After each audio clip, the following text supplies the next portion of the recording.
Hello friends, health tips कार्यक्रम को आपण मानक स्वागत।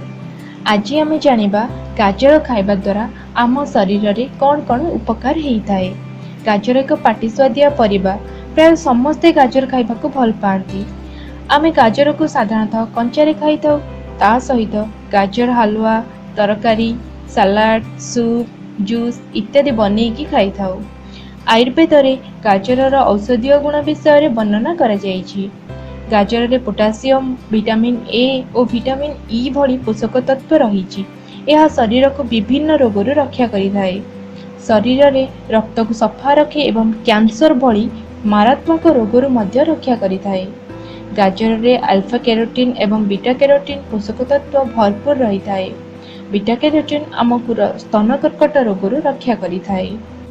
गाजर को सिझाई खाइले हृदजनित रोगरू रक्षा मिलता है।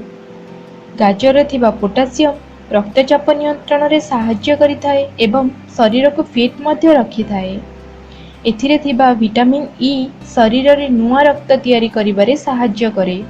आउ गोटे गुरुत्वपूर्ण कथा आम भौणी मानक पई ऋतुस्राव समय रे महिला माने गाजर खाइबा बहुत आवश्यक। गाजर पेट सफा रखिबा सहित रक्त को भी सफा रखिथाए। गाजर रे थिबा विटामिन ए आखि पई अत्यंत जरूरी होइथाए।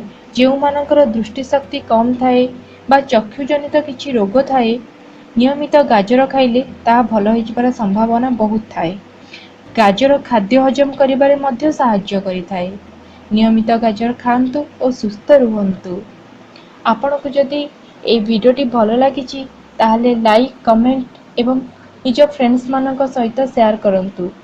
आउ एई भले नुआ नुआ हेल्थ टिप्स कथा जानिबा पई चाहुतले एई चैनल को सब्सक्राइब करंतु। जय जगन्नाथ।